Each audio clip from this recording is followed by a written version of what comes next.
गर्मी का मौसम शुरू हो गया था और गर्मी के मौसम की वजह से सारे पक्षी गर्मी में तड़प रहे थे। हे राम, कितनी गर्मी है।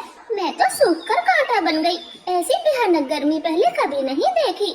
सही कहा, मैं भी अब गर्मी को बर्दाश्त नहीं कर सकता। आगे नहीं जाऊंगा।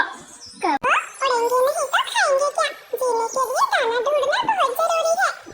फिर तीनों यहाँ वहाँ देखते हैं, तभी उनको एक आम का पेड़ दिख जाता है।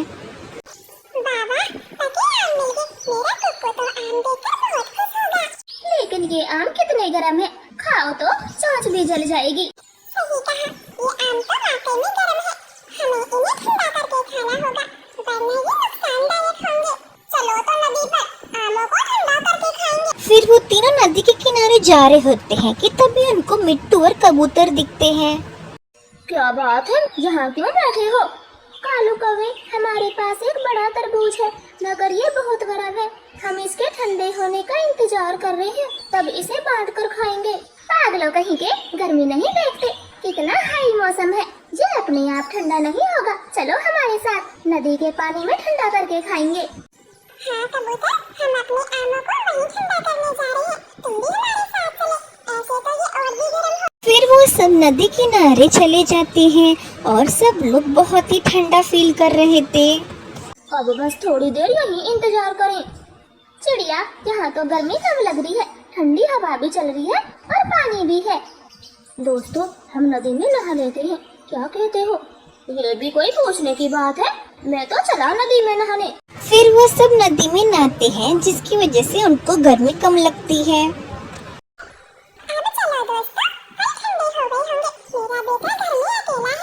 कालो, तुम जग्गू के लिए आम ले जाओ, मैं बाद में आऊंगी। गोरी, ज्यादा देर पानी में रहोगी तो बीमार पड़ जाओगी, फिर लगवाना गर्मी में टीके। चिड़िया, मैं तेरी तरह कमजोर नहीं हूँ, मुझे कुछ नहीं होगा, अब तुम जाओ। ऐसे वो चारों वहाँ से चले जाते हैं। गोरी तो मस्त नदी के पानी में डुबकी लगा रही थी। चिड़िया अपने घर आते हुए पसीने से तरबतर हो जाती है। लो कुकू बेटे, मैं आपके लिए पका आम लाई हूँ। कुकुचड़ा मुंह बनाते हुए आम खाता है। मम्मा, ये आम कितना गर्म है, मैं नहीं खाऊंगा, मेरी चोंच चल गई। बेटा, नदी पर तो ठंडा हो गया था, रास्ते में आते आते गर्म हो गया, अब मैं क्या करूं, गर्मी ही इतनी है। ऐसे ही गर्मी बढ़ती जा रही थी। रात में सब पक्षी अपने अपने घरों से बाहर बैठ जाते हैं, क्योंकि किसी को भी गर्मी में नींद नहीं आ रही थी। रानो, मुझे तो नींद नहीं आ रही, घर आग की तरह तप रहा है। सही कहा, मेरा घोंसला भी पसीने से भर जाता है, नींद तो आती ही नहीं। कालू, हम सब नदी किनारे जाकर सोते हैं, वहाँ हवा भी लगती है और पास में ठंडा ठंडा पानी भी है। नहीं गोरी, नदी पर सोने में खतरा है, कोई जंगली जानवर आ गया तो हमें अपनी जान नहीं गंवानी। हाँ, कालू कौवे ने बिल्कुल ठीक कहा। लेकिन वहाँ घर बनाकर तो रह सकते हैं, पास में नदी है, जब मन चाहा नहा लिया और ठंडा ठंडा पानी पिया। लगता है गोरी पागल हो गई है, इसे तो मरना ही है, और घर बड़ी मेहनत से बनते हैं, हम कई सालों से यहीं रहते आए हैं, ये जगह नहीं छोड़ेंगे। ऐसे बातें कर कबूतर का परिवार अपने घर में घुस जाता है। चिड़िया मिठू भी चले जाते हैं। गोरी, अब तुम भी चलो, सारी रात यहीं बैठने का ठान लिया है क्या? कालू, मेरी मानो, हम बहुत खुश रहेंगे, नदी किनारे घर बना लेते हैं, देखना सब कुछ अच्छा होगा। एक बार नदी किनारे रहकर तो देखें, आखिर बुराई क्या है। ठीक है गोरी, मैं कल से नदी किनारे पर घर बनाना शुरू करूँगा। फिर रात गुजर जाती है। सुबह जगते ही कालू गोरी नदी किनारे लकड़ी का घर बनाने का काम शुरू करते हैं, और तभी चिड़िया माँ बेटा वहाँ पानी भरने आते हैं।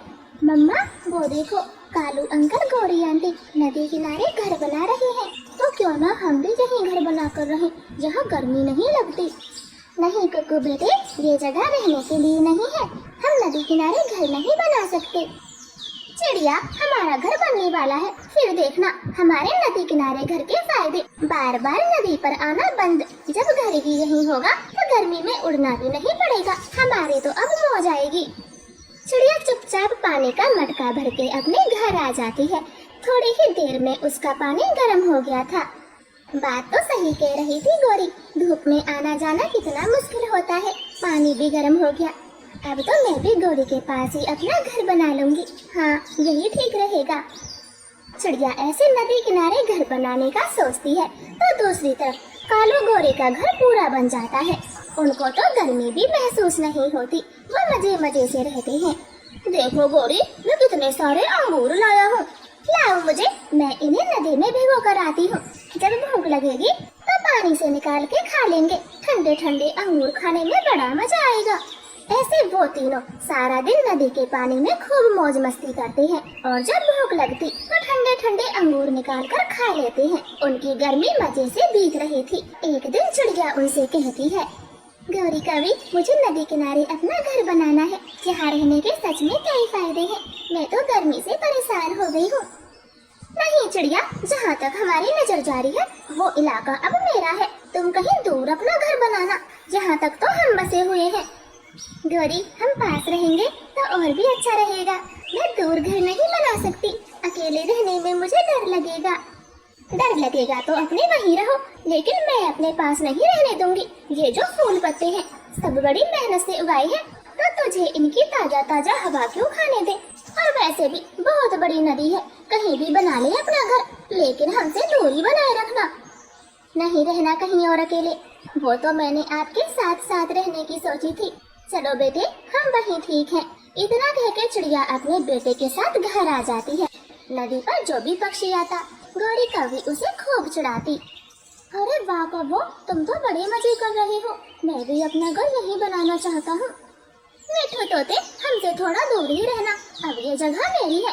कहीं और जाकर अपना बसेरा डालना, मुझे तेरी शकल नहीं देखनी, वो भी सुबह शाम।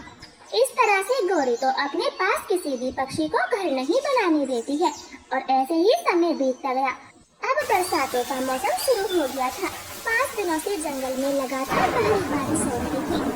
गौरी, पिछले 5 दिनों से बारिश हो रही है, मुझे डर लग रहा है कहीं नदी का बांध टूट गया तो हमारा घर पानी में बह जाएगा। इसलिए मैं सोच रहा हूँ यहाँ से कहीं और चले। कालू, बारिश बस आज रात की है, जब इतने दिनों से कुछ नहीं हुआ तो अब क्या होगा। देखो कितना ठंडा मौसम है, बिल्कुल सर्दियों जैसा। तुम ऐसे मौसम की चिंता कर रही हो, बल्कि उसी मौसम का तो आनंद लेना चाहिए। गौरी कभी कालू की बात पर गौर नहीं करती। आधी रात के समय नदी का बांध टूट जाता है और तेज पानी के बहाव में काबू का घर भी बह जाता। गौरी कभी तो किसी तरह से लकड़ी के टुकड़े पर अपनी जान बचा लेती है, मगर कालू और जग्गू का कुछ पता नहीं चलता। दूसरी सुबह को मौसम बिल्कुल साफ हो गया था, मगर गौरी की जिंदगी में बिल्कुल अंधेरा छा गया था। उसका पति और बच्चा अब उसके साथ नहीं था। चिड़िया, मेरा पति और बेटा दोनों मुझे छोड़ गए। अब मैं जीकर क्या करूँगी, सब मेरी वजह से हुआ है। मैंने कालू की बात नहीं मानी थी। तुम्हें जीना होगा हमेशा और हमेशा।